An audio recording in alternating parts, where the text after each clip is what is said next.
नमस्कार दोस्तों, आज मैं आपको दशा माता के व्रत में सुनी जाने वाली गणेश भगवान की कहानी सुनाने जा रही हूँ। प्रेम से बोले गणेश भगवान की जय हो, दशा माता की जय हो। एक समय की बात है, एक नगर में श्याम लाल नाम का आदमी अपने पत्नी सुनैना के साथ रहता था। वह दोनों गणेश भगवान के परम भक्त थे। वह नियम से गणेश भगवान की पूजा पाठ किया करते थे। वह लोग गणेश भगवान को अपना इष्ट देवता मानते थे। गणेश भगवान की कृपा से उनके घर में अन्न धन का भंडार भरा हुआ था। उनके एक बेटा और एक बेटी थी। अपने माता पिता के तरह ही वह दोनों भी गणेश भगवान का नित्य नियम से पूजा पाठ किया करते थे। जब बेटी शादी के योग्य हुई तो श्यामलाल अपने बेटी की शादी खोजने लगा। श्यामलाल जिस घर में भी जाते वह पता लगाते कि उस घर में पूजा पाठ होता है कि नहीं। इस तरह से उन्हें एक मध्यवर्गीय परिवार मिला। उस परिवार में सभी लोग धार्मिक प्रवृत्ति के थे। इस प्रकार श्यामलाल अपने बेटी का विवाह कर दिया। बेटी जब ससुराल गई तो ससुराल में वह गणेश भगवान का नित्य नियम निभाने लगी। देखते ही देखते गणेश भगवान की कृपा से उनके घर में अन्न धन का भंडार भर गया। अब वह सेठ सेठानी कहलाने लगे।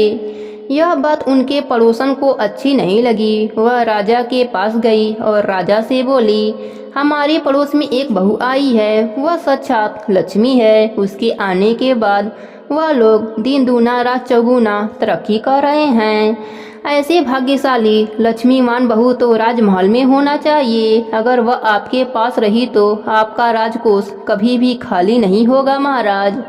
पड़ोसन की बात सुनकर राजा उसके बातों में आ गया। वह राजा सेठ के घर से उसके बहू को लाने का हुक्म दे दिया। सिपाही आए और बहू को साथ चलने को कहने लगे।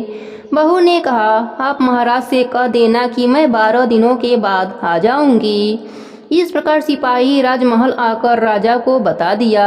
राजा भी मान गया। इधर बहू गणेश भगवान जी से प्रार्थना करने लगी, हे प्रभु, मेरी लाज आपके हाथों में है, आप मेरी रक्षा करना। गणेश भगवान के कोप से राजा के शरीर में जलन होने लगा। देखते ही देखते उसके शरीर में कोढ़ निकल आया। वह अपना बहुत इलाज करवाया पर उसके शरीर से जलन समाप्त ही नहीं हो रहे थे। फिर उसने पंडितों से इसका उपाय पूछा। तब एक पंडित ने बताया कि आपने सत्य की बहू पर बुरी नजर डाली है, इस कारण से आपको गणेश भगवान सजा दे रहे हैं। फिर राजा पछताता हुआ सेठ के घर गया और उसके बहू से क्षमा मांगने लगा और गणेश भगवान से भी क्षमा मांगी। इतना करते ही राजा का शरीर पहले जैसा हो गया।